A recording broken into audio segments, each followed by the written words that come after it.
우리 성도님들 한 주일 동안 잘 지내셨습니까? 오늘도 말씀을 사모하시는 심령으로 주님 앞에 계신 우리 모든 성도님들에게 말씀으로 역사하시는 성령의 감동과 풍성한 은혜가 함께하기를 축복합니다. 오늘 저는 예수님의 비유 16번째 말씀을 들고 섰습니다. 마태복음 25장에 기록된 세 비유를 몇 안씩일 동안 나누었지요. 첫 번째는 열 처녀의 비유로 핵심적인 내용은 기름 부족이었습니다. 우리는 이 말씀을 신랑을 기다리는 처녀들이라는 제목으로 함께 나누었습니다. 그런데 알고 보니 기름 준비는 부주의함으로 준비하지 못했음을 깨닫게 되었습니다. 기름은 먼 곳에 있는 것이 아니기 때문입니다. 성령은 우리와 먼 곳에 계시는 그런 분이 아니십니다. 성령을 받기 위하여서 우리는 먼 곳에 갈 필요가 없다. 어떤 분들은 성령을 받기 위하여서 기도원을 많이 찾습니다. 또 어떤 분들은 성령을 받기 위하여서 아주 큰 규모로 열리는 그런 큰 집회를 많이 선호를 합니다. 물론 더 큰 은혜를 사모하기 위하여서 큰 집회에 참여하는 것은 좋은 일일 것입니다. 그러나 우리는 매일매일 성령을 모실 수가 있습니다. 성령은 먼 곳에 계시는 분이 아니라 우리와 아주 가까이 그렇게 계시는 그런 분이시기 때문입니다. 바로 그분께서 우리가 성경을 펼칠 때마다 성령께서 우리의 마음에 역사하십니다. 그리고 말씀을 깨닫게 해주시고 어떻게 살아야 할 것을 가르쳐 주시기도 하십니다.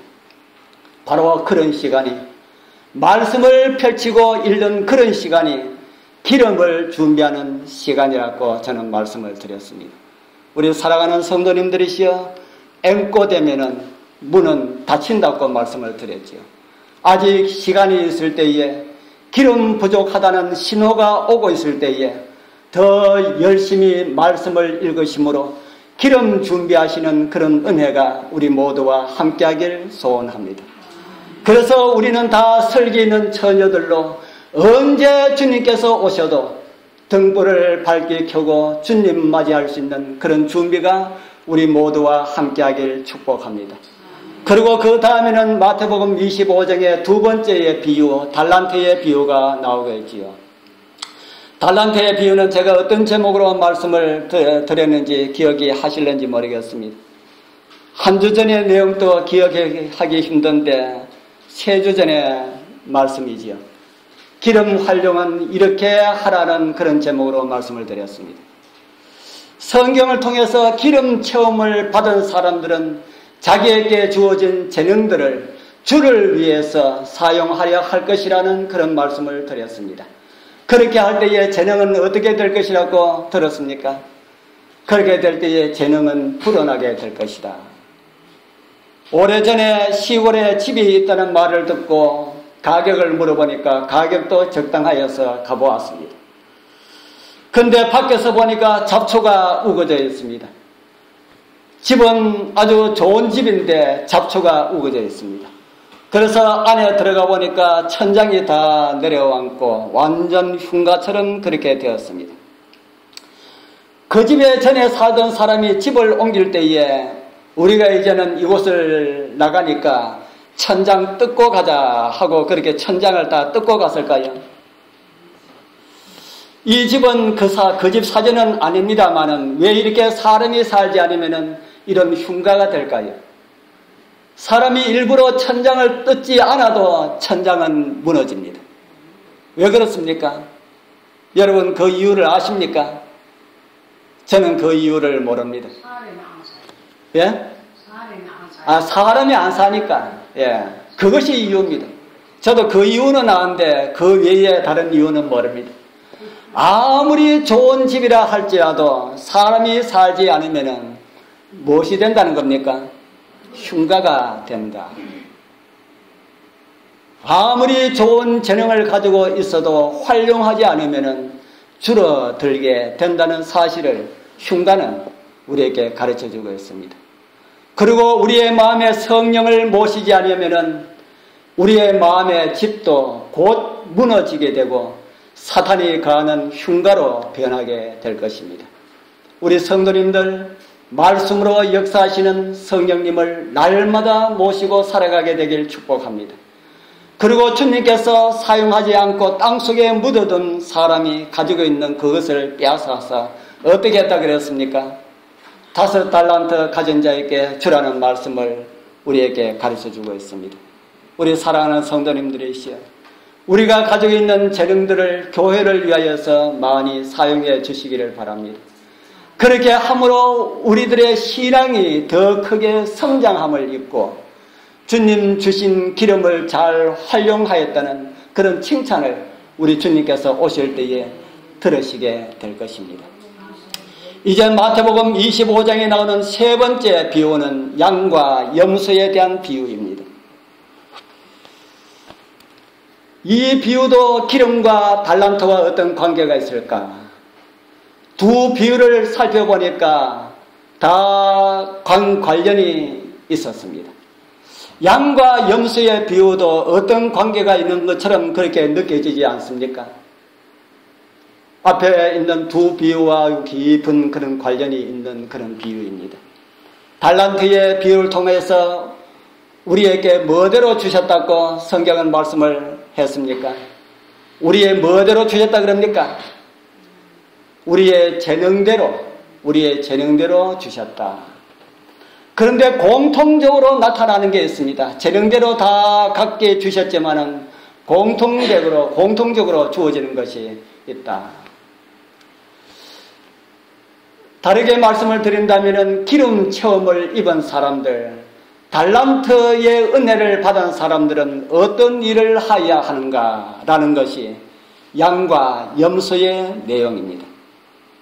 그래서 저는 양처럼 사는 길이라는 이런 제목으로 오늘 말씀의 제목을 정하였습니다. 양과 염소의 비유에서 우리에게 어떤 교훈을 주실까? 우리 함께 말씀을 통해서 주님 주신 섭리의 교훈들을 찾아보도록 하겠습니다. 뭐 할 때가 있다는 겁니까? 계산할 때가 있다. 그날 계산할 날을 성경은 우리에게 이렇게 가르쳐 주겠습니다. 마태복음 25장 31절에서 33절 이제 우리 같이 읽어보겠습니다. 시작. 인자가 자기 영광으로 모든 천사와 함께 올 때에 자기 영광의 보좌에 앉으리니 모든 민족을 그 앞에 모으고 각각 분별하기를 목자가 양과 염소를 분별하는 것 같이 하여 양은 그 오른편에 염소는 왼편에 두리라. 아멘. 그날은 어느 때라고 말합니까? 그날 인자가 자기 영광으로 올 때 이렇게 기록을 하고 있습니다. 먼저 말씀을 좀 더 정확하게 이해를 하기 위하여서 인자가 자기 영광으로 올 때라는 말씀을 좀 이해를 하고 넘어가도록 하겠습니다. 인자가 가지고 계시는 자기 영광은 어떤 영광일까요? 예수님의 제자들이 예수님의 영광을 알았을까요? 몰랐을까요? 예수님의 제자들이 예수님의 영광을 알았을까? 몰랐을까? 그것을 바르게 알았더라면은 인자의 영광이 무엇이고 인자가 올 때라는 것을 바르게 알았더라면은 제자들은 십자가 앞에서 실망하지 않았을 것이다. 저와 여러분들도 마찬가지입니다. 우리를 구원하기 위하여서 오신 예수 그리스도의 영광을 바르게 이해를 하신다면 오늘 우리 앞에 놓여있는 시련과 시험 앞에서도 실망하지 않을 텐데 아직 우리는 너무나 피상적으로 예수 그리스도를 알고 있다 하는 것입니다. 오늘 말씀을 통하여서 다시 한 번 더 인자의 영광을 바르게 이해하시는 그런 은혜가 함께하기를 소망합니다. 그럼 인자의 영광은 어떤 영광일까? 다른 곳에서는 예수님의 오심을 이렇게 말씀을 하고 있습니다. 마태복음 16장 27절 또 같이 읽어보겠습니다. 시작. 인자가 아버지의 영광으로 그 천사들과 함께 오리니 그때에 각 사람의 행한 대로 갚으리라. 아멘. 이곳에는 인자가 누구의 영광으로 오신다 했습니까? 아버지의 영광으로 오신다. 아까는 인자가 누구의 영광으로 오신다 했습니까? 자기의 영광으로 오신다. 우리나라 대통령께서 얼마 전에 이란을 국빈 방문 가셨다 오셨습니다. 우리 박근혜 대통령이 누구의 영광으로 가셨습니까? 박씨 집안의 딸의 영광으로 가셨습니까? 우리나라 대통령의 영광으로 가셨습니까? 우리나라 대통령의 영광으로 갔습니까? 예. 오늘 성경 말씀이 바로 그런 말씀이다. 그렇게 이해하시면 아주 정확하게 이해를 할 수가 있습니다. 예수님께서 아버지의 영광으로 오신다. 다시 말해서 예수님께서 아버지로 오신다라는 그런 말입니다. 아버지의 영광, 자기 영광. 예수님께서 이 세상에 계실 때에 마지막으로 기도하신 내용이 요한복음 17장에 나옵니다. 요한복음 17장 5절에서 기도를 하시면서 이렇게 기도하셨습니다. 아버지여, 창세전에 내가 아버지와 함께 가졌던 영화로서. 예수님께서 창세전에 누가 가지셨던 영화를 함께 가지셨다 그럽니까? 아버지와 함께 가졌던 영화로서 라고 말합니다. 여기에 나오는 이 영화가 헬라어로 독사라고 하는 용어입니다. 독사. 물리면 죽는 독사가 아니고 헬라어 독사입니다. 이 헬라어 독사를 요한복음 14장 7절에는 하나님께 영광을 돌려라 라는 말에 영광으로 번역이 되었습니다. 그리고 아까 우리가 읽은 마태복음 16장 27절에 인자가 아버지의 영광으로 오실 때라고 하는 그 영광으로 번역이 되었습니다. 그러면은 요한복음 17장 5절에 나오는 창세전에 아버지와 함께 가졌던 영화로서라는 이 영화는 뭐하고 같은 말입니까? 영광과 같은 말이지요. 그러니까 예수님께서 창세전에 아버지께서 가지셨던 영광을 누구도 가지고 있었다고요? 예수님도 가지고 계셨다. 그러한 사실을 빌립보에서 사도 바울은 이렇게 우리에게 가르쳐주고 있습니다. 빨간 글씨. 그는 근본 하나님의 무엇이라 그럽니까? 예, 그는 근본 하나님의 본체시다. 하나님의 본체이시다. 그렇게 말합니다.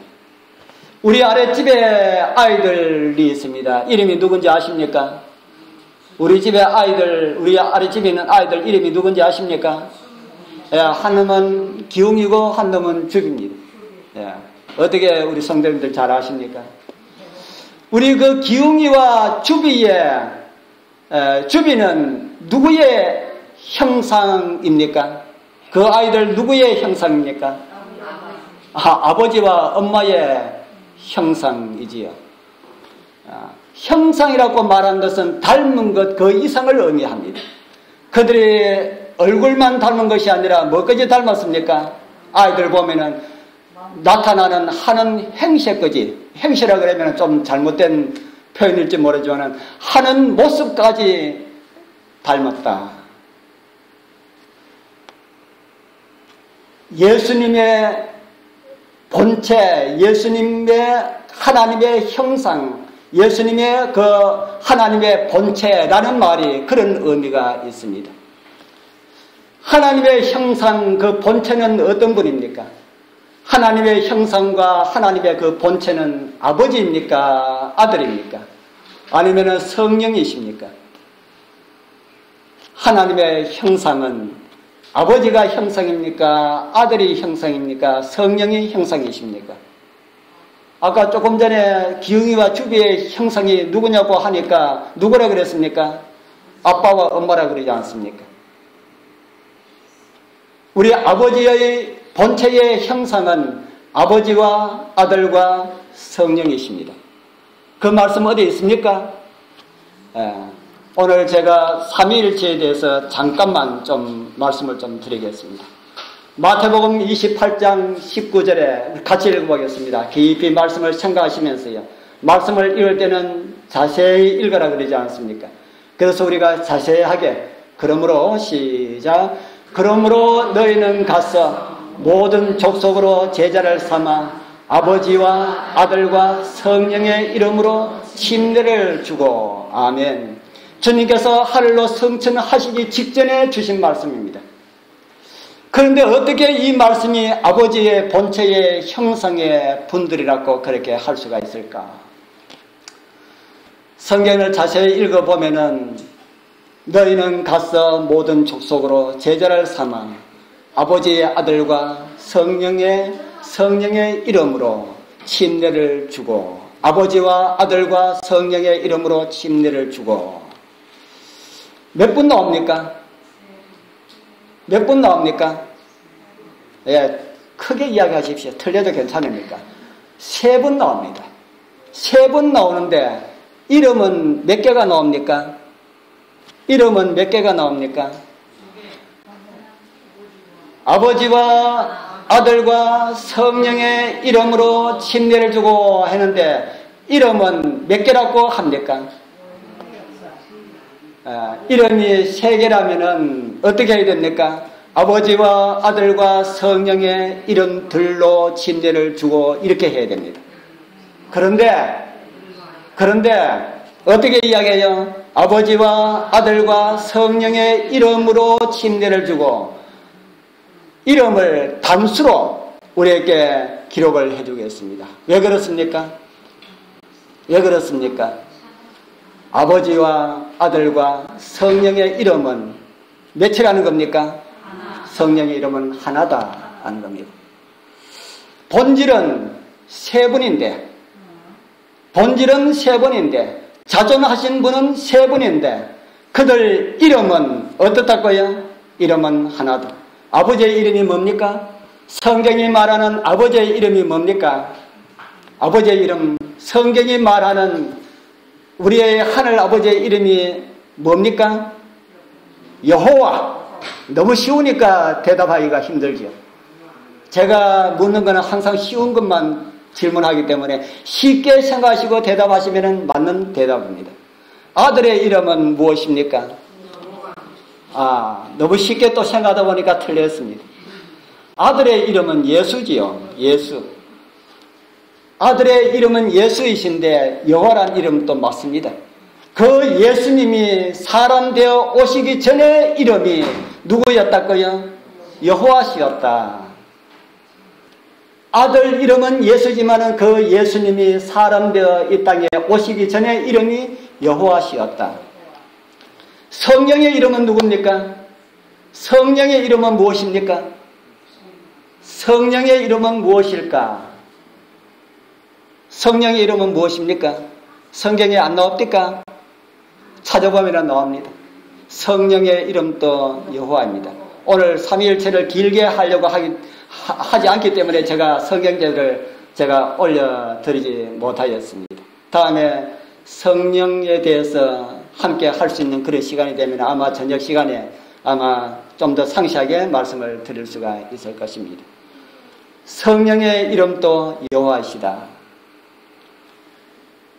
아버지와 아들과 성령님 분명히 3분으로 나타나고 있지만 그 이름은 다 여호와다 하는 겁니다. 예수님의 신성으로 계실 때에도 그 이름이 여호와이셨다. 이렇게 성경은 기록을 하고 있습니다. 다 여호와라는 이름으로 자존하셨습니다. 그분들은 당신들의 영광을 다른 어떤 존재에게도 줄 수가 없습니다. 성경이 그런 말씀을 합니까? 예, 이사야 42장 8절 같이 읽어보겠습니다. 나는 여호와니 이는 내 이름이라. 나는 내 영광을 다른 자에게 내 찬송을 무상에게 주지 아니하리라. 아멘. 여호와께서는 당신들의 영광을 누구에게 주지 않는다 그럽니까? 예? 다른 이에게 주지 않는다. 그러면은 아버지의 영광을 같은 영광을 공유하고 계신 분이 있다면은 누구라는 말입니까? 아버지의 영광과 같은 영광을 공유하고 계신 분이 있다면은 누구와 같은 분이라는 말입니까? 아버지와 같은 분이시다. 그래서 성경은 이런 말씀을 우리에게 주고 있습니다. 시편 83편 18절에 보면은 여호와라 이름하신 주만, 그 다음에 뭡니까? 온 세계의 지존자로 알게 하소서. 여호와라 이름하신 분만 온 세계뿐 아니라 온 우주에 여호와라고 하는 이름을 가진 분들만 지존자로 계신다라는 그런 말씀입니다. 바로 예수님께서 다시 오실 때에 누구로 오시겠다는 말씀입니까? 아버지의 영광으로. 다른 말씀을 드리면은 여호와의 영광으로. 하늘에 계실 때에 예수님께서 아버지와 함께 가졌던 그 영광으로 오시겠다. 구약의 그 영광에 관한 말씀들이 많이 있습니다. 그러나 제가 하나만 올려드립니다. 이사야 66장 15절에 우리 같이 읽어보겠습니다. 예수님의 다시 오실 때의 재림의 영광입니다. 같이 읽어보겠습니다. 보라, 시작. 보라, 여호와께서 불의 옹이 되어 강림하시리니 그 수레들은 회리바람 같으리로다. 그가 혁혁한 위세로 노를 베푸시며 명렬한 화염으로 견책하실 것이라. 예수님의 재림의 장면 같습니까? 예수님께서 여호와의 영광으로 오시는 그런 날입니다. 그 영광의 광채는 불꽃 같아서 죄인을 사르는 그런 불이 될 것이다 합니다. 바로 그날이 달란트의 비유에서는 귀인이 돌아오는 날입니다. 그날의 양과 염소의 비유에서는 바로 우리가 뭐 해야 될 날이라고 아까 말씀을 드렸습니까? 계산해야 될 날이다. 충성스러운 종들에게는 어떤 날이 되겠습니까? 충성스러운 종들에게는 행복한 날이 될 것이지만 게으른 종들에게는 심판의 날이 될 것입니다. 그날 그 영광 중에 오시는 아버지의 영광으로 오시는 그날 그 아침에 우리 모두 기쁨으로 주님을 만날 수가 있는 그런 은혜가 우리 모두와 함께하기를 축복합니다. 제가 좋을까 싶어서 제가 소리 좀 나도록 해놨습니다. 두 번째 드릴 작은 제목은 양으로 분류된 의인들은 자기들이 무슨 일을 하였는지 모르는 바보와 같은 사람들이라는 이런 좀 특별한 제목을 제가 정했습니다. 진짜 양들은 참 바보 같은 그런 짐승입니다. 여러분들 양 잘 아십니까? 양도 바보지만은 양으로 묘사된 의인들도 참 바보와 같은 그런 사람들입니다. 무슨 이야기를 말씀을 드리려 하는지 아마 짐작하시리라 믿습니다. 여기에 전개되는 이야기는 이러합니다. 예수께서 영광의 왕으로 오실 때에 그 앞에 모든 민족들을 모으게 될 것이다. 그렇게 하기를 목자가 양과 염소를 분별하는 것 같이 할 것이라 그렇게 말씀하셨습니다. 그래서 양은 오른편에, 염소는 어느 편에 두셨습니까? 염소는 왼편에. 보통 사람들이 이야기하기로 양과 염소는 사촌이다 그렇게 합니다. 참 많이 닮은 것 같으면서도 자세히 보면 전혀 닮지 않은 것 같고 비슷한 것 같으면서도 아닌 것 같은 것이 양과 염소입니다. 전혀 안 닮았지요. 전혀 안 닮았는데 어떻게 보면 또 자세히 보면 또 많이 닮은 것 같습니다. 양은 아주 온순하고 바보 같습니다. 그런데 반면에 염소는 사납고 장깨가 많은 그런 동물이라고 합니다. 그래서 그런지 성경에도 양과 염소로 마지막 때에 교회 안에 있는 두 무리를 그렇게 표상적으로 묘사하고 있습니다. 우리가 이 비유 가운데 알아야 할 것은 양과 염소로 표상된 두 무리는 신앙하는 사람들과 신앙하지 아니하는 사람들이 아니다 하는 겁니다. 25장의 세 비유는 다 교회 안에 있는 백성들을 상징하고 있는 그런 비유들입니다. 열 처녀들도 5만 재림을 기다리는 사람들이 아니고요. 열 처녀들이 다 재림을 기다리는 그런 사람들이었습니다. 그리고 달란트도 기름을 통하여서 다 영적 은사를 받은 사람들로 성경은 상정을 하고 있습니다. 달란트 비유 가운데서 달란트 하나도 안 받은 사람 있었습니까? 없었습니까? 없었지 않습니까? 다 달란트의 비율을 달란트를 다 받은 사람들이다. 바로 이곳에 나오는 양과 염소도 주님 오시기까지는 분별할 수 없었던 교회 안에 있는 두 부류를 상징하고 있습니다. 우리 성도님들, 나는 지금 어느 쪽에 있을까 한번 생각을 해보십시오. 지금은 표가 나지 않습니다. 우리 주님께서 오실 때에 자연적으로 예수님께서 양은 오른편에 염소는 왼편에 그렇게 하라 하면 자연적으로 그렇게 갈라지게 될 것입니다. 나는 어느 편에 서야 할지를 살펴보시면서 양의 편에 다 서게 되길 바랍니다. 이제 주님께서 오른편에 있는 양으로 묘사된 자들에게 이런 말씀을 하십니다. 마태복음 25장 34절 우리 같이 읽어보겠습니다. 그때에 시작. 그때에 임금이 자들에게 이르시되 내 아버지께 복받을 자들이여 나와 창세로부터 너희를 위하여 예배된 나라를 상속하라. 아멘. 여러분들 이곳에 참여하기를 원하십니까? 아멘 하신 분들 다 참여하게 되길 바랍니다. 혹 아멘을 못하셨다 하더라도 다 참여하게 되길 바랍니다. 왜 그들에게 영원한 나라를 상속받으라고 하셨을까요? 왜 그들에게 영원한 나라를 상속받으라고 하셨을까? 그 이유를 주님께서 이렇게 말씀하십니다. 내가 줄일 때에 너희가 무엇을 주었고요? 먹어서 주었고, 목마를 때에 마시게 하였고, 나그네 되었을 때에 영접하였고, 벗었을 때에 옷을 입혔고, 병들었을 때에 돌아보았고, 옥에 갇혔을 때에 와서 보았느니라. 지난번에 저는 이 사마리아인에 대한 비유를 한번 말씀을 드렸습니다. 사마리아인에 대한 비유도 그 세 부류가 나오고 있지요. 제일 먼저 누가 지나갔습니까? 강도 만난 자를 제일 먼저 누가 지나갔습니까? 제일 먼저 제사장이 지나갔습니다. 제사장이 지나가면서 어떻게 지나갔다 그랬습니까? 지나가면서 그를 보고 뭐 해야 지나갔다 그럽니까? 피하여 지나갔다. 그냥 간 것이 아니고 피하여 지나갔다. 이 말씀을 자세히 읽어보면 이런 은혜가 있습니다. 그 다음에 레위인도 지나갔는데 레위인도 어떻게 지나갔습니까? 레위인도 피하여 지나갔습니다. 우리 성도님들 교회에서 어떤 일을 하면은 피하고 싶은 게 있지요. 나 저거 하기 싫어. 그거 한다 그러면 그날 교회 안 올 거야. 피하고 싶은 일들이 있습니다. 우리 성도님들 절대로 피하지 마십시오. 피하다 보면은 뭐까지 피하게 되나 하면은 예수님의 재림까지 피하게 됩니다. 그런데 우리 또 성경을 자세히 읽어보면은 사마리아 사람보다 제사장이나 레위 사람들이 먼저 지나간 걸로 성경은 그렇게 기록하고 있습니다. 왜 성경이 그렇게 기록되어 있을까? 왜 그렇게 기록되어 있을까요? 생각해 보면 참 은혜가 있습니다.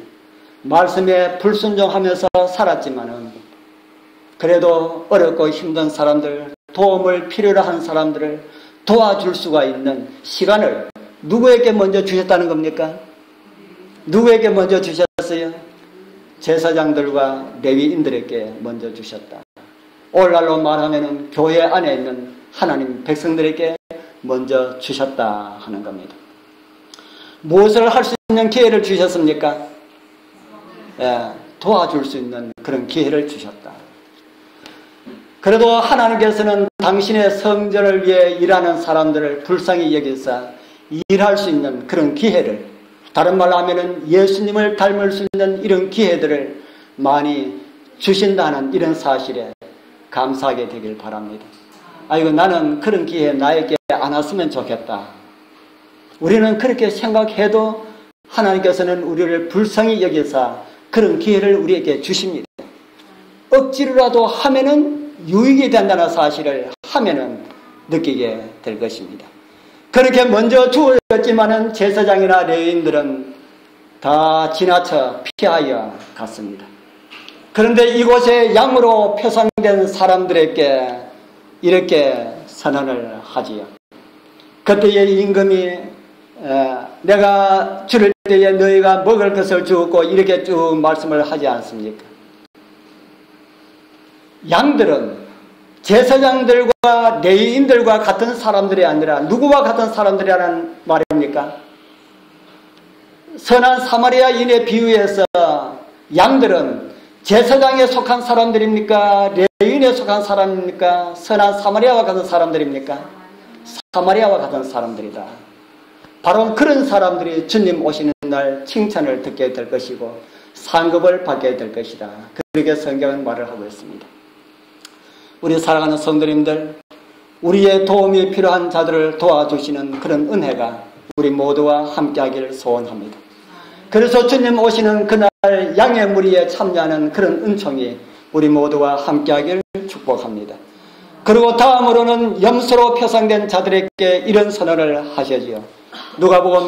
마태복음 25장 41절에서 43절. 여기에 빨간 글씨 보면은 내가 줄일 때에 너희가 뭐 하지 않았다 그럽니까? 먹을 것을 주지 않았다. 목마를 때에 마시게 하지 않았다. 나그네 되었을 때에 영접하지 않았다. 내가 벗었을 때에 옷을 주지 않았다. 염소로 묘사된 이 자들에게 특징이 있지요. 뭘 하지 않았다는 겁니까? 뭘 하지 않았다는 겁니까? 좋은 일 하지 않았다. 뭐 쉽게 이야기해서 좋은 일 하지 않았다. 그런 선언을 들었을 때에 한쪽에 양이 있고 한쪽에 염소가 있는데 염소한테는 너희들이 내가 필요할 때에 나를 도와주었다 하고 염소에게는 너희들은 내가 필요할 때에 나에게 도움을 주지 않았다. 이렇게 선언을 할 때에 두 무리의 반응이 참 많이 다릅니다. 그 반응을 한번 보겠습니다. 먼저 양으로 묘사된 사람들의 반응입니다. 우리 같이 읽어보겠습니다. 이에 시작. 이에 의인들이 대답하여 가로되 주여 우리가 어느 때에 주의 줄이신 것을 보고 공개하였나? 목마르신 것을 보고 마시게 하였나이까? 어느 때에 나그네 되신 것을 보고 영접하였으며 벗으신 것을 보고 옷 입혔나이까? 어느 때에 병드신 것이나 옥에 갇히신 것을 보고 가서 배웠나이까 하리니. 이 무슨 말씀입니까? 좋은 일 했다는 겁니까? 좋은 일 안 했다는 겁니까? 우리는 한 일 없습니다. 누가 하는 말입니까? 양이 하는 말입니다. 양이. 우리는 아무것도 하지 못했습니다. 언제 우리가 주님한테 옷을 주고 먹을 걸 주고 그렇게 했습니까? 그렇기 때문에 우리는 상급을 받을 자격이 있다 그럽니까? 없다 그럽니까? 우리는 상급을 받을 자격이 없습니다. 아무것도 한 것이 없는데 그런 부수에 넘치는 상급 우리가 어떻게 받겠습니까? 이렇게 하는 겁니다. 그런데 염소로 분리된 사람들이 어떤 말을 하는지 그들은 어떤 반응을 보이는지 우리 또 한번 보겠습니다. 마태복음 25장 44절. 저희도 대답하여 가로되 주여 우리가 어느 때에 주의 줄이신 것이나 목마르신 것이나 나그네 되신 것이나 벗으신 것이나 병드신 것이나 옥에 갇히신 것을 보고 그 다음에 뭐라 그럽니까? 공양치 아니하더이까. 예수님 우리가 언제 예수님께서 필요할 때에 도와드리지 않았습니까? 우리는 뭐 많이 했다는 겁니까? 우리는 좋은 일 많이 했습니다. 양의 무리들은 뭐 하지 않았다는 겁니까? 우리는 좋은 일 한 거 없습니다. 염소는요, 우리는 좋은 일 많이 했습니다. 누가 하늘에 가야 됩니까? 누가 하늘에 가야 됩니까? 드러난 증거들로 인하여서는 누가 하늘에 가야 됩니까? 염소가 하늘에 가야 되지요. 예, 선한 일을 했다고 하는 사람들에게는 예수님께서는 하지 않았다 그러고, 우리는 한 일이 없습니다 하는 사람들에게는 예수님께서 뭐라 말씀하셨어요? 너희를 했다 그렇게 말하니까 무엇이 문제입니까? 우리 주님께서 그들 두 무리에게 공의하신 말씀이 이런 말씀입니다. 마태복음 25장 40절 우리 같이 읽어보겠습니다. 임금이 시작. 임금이 대답하여 가라사대 내가 진실로 너희에게 이르노니 여기 내 형제 중에 지극히 작은 자 하나에게 한 것이 곧 내게 한 것이니라 하시고, 그리고 염소로 표상된 무리에게 또 이렇게 말씀하시죠. 지극히 작은 자 하나에게 뭐 한 것이요? 하지 아니한 것이 곧 내게 하지 아니한 것이다. 이제 무엇을 말하고 있는지 우리 이해를 하시겠지요. 염소로 표상된 무리들은 예수님께서 말씀하실 때에 뒤를 돌아보니까 자기들 살아오는 모습들 가운데 참 좋은 일 많이 했다는 그런 일들이 떠오릅니다. 고아원도 방문하고 양로원도 방문하고 옥에 갇힌 사람들도 방문하였고 재난이 일어나면 먼저 찾아가서 어려움에 처한 사람들을 방문하였고 그러면서 예수님께 이런 말씀을 드렸을 것입니다. 예수님, 그 증거 찾으려 하면은 많은 증거들을 찾을 수가 있습니다. 인터넷 검색해 보십시오. 염소 딱 치면은 언제 좋은 일 했고 언제 좋은 일 했고 아주 많이 나오게 될 것입니다. 가는 곳마다 기념 촬영을 하고 나팔을 불었으니까 신문에 나고 했으니까 좋은 일 아주 정말 많이 한 것이 드러날 것입니다. 그렇게 했을 겁니다. 그런데 양의 무리는 아무리 생각해도 자기들에게는 좋은 일이 없는 것 같아요. 예수님의 말씀을 듣고 지극히 작은 자 하나에게 한 것이 곧 내게 한 것이라 하는데 그 작은 자 하나도 찾아볼 수가 없는 겁니다. 내가 작은 자 하나에게 뭘 했지?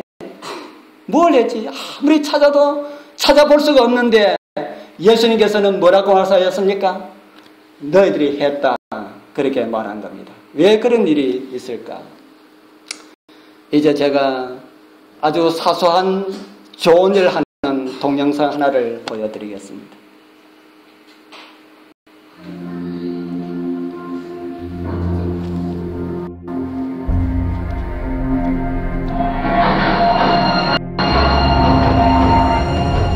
너무 크지요?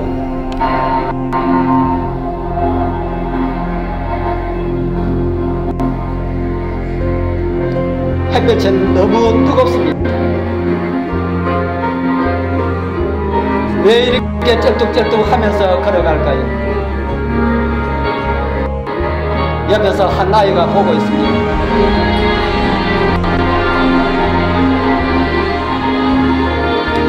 발이 어떻습니까? 발이 맨발입니다.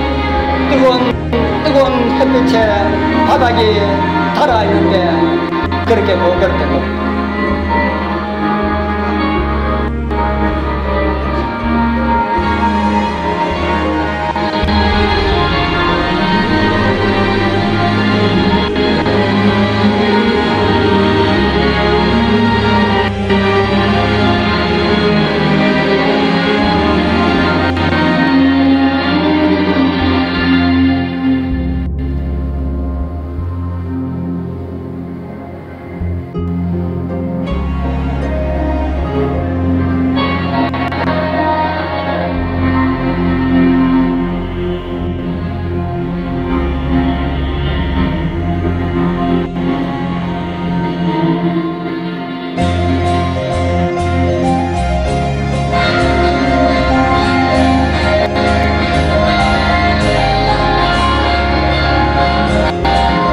자기의 저금통을 탑니다.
이 소년이 무언가 보상을 받기 위해서 이런 일을 했습니까?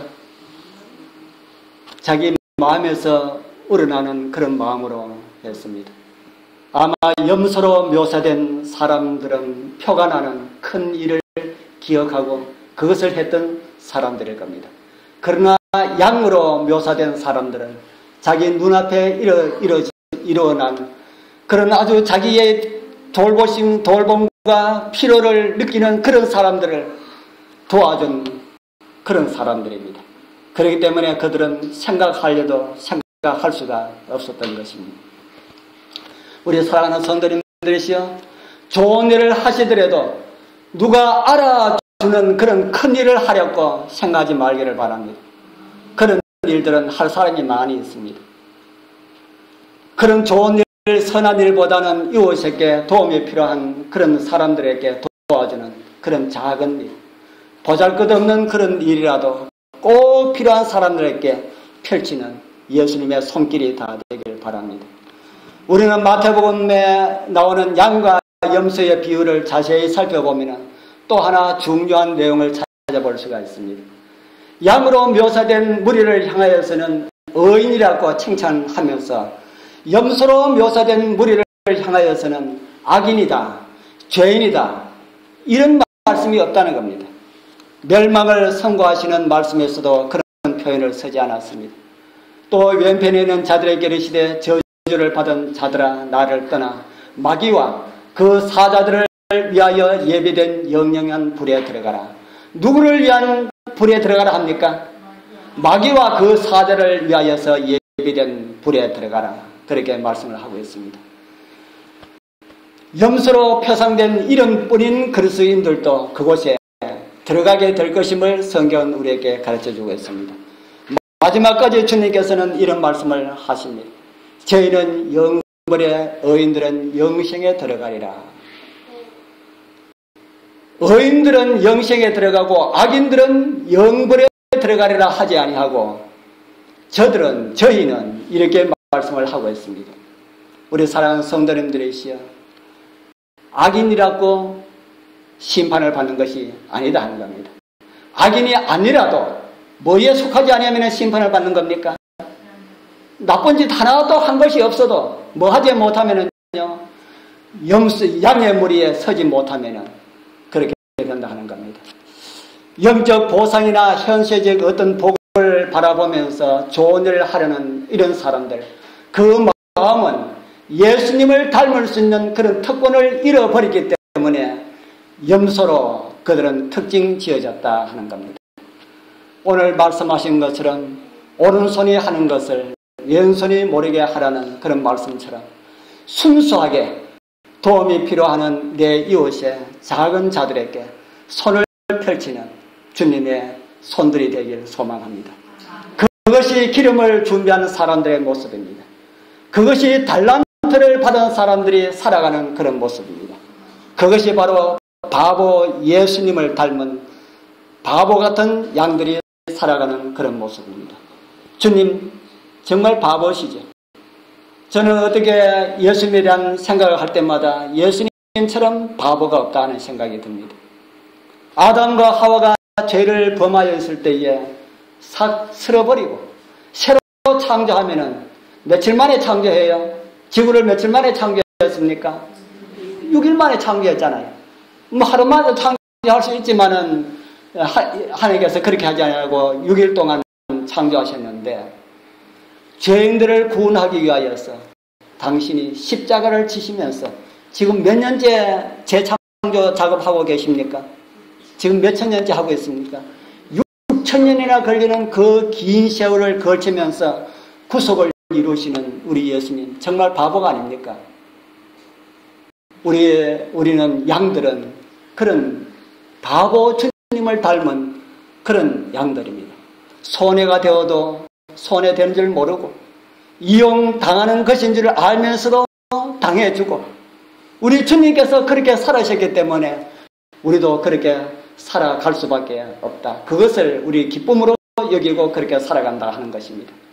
우리에게 주어진 하나님의 은사를 귀하게 활용하시어서 우리 주님께서 아버지의 영광으로 오실 때에 양의 무리로 인정함을 받고 주님 주신 은혜를 받아 누릴 수가 있는 그곳에 우리 다 참여하게 되길 축복합니다. 기도드리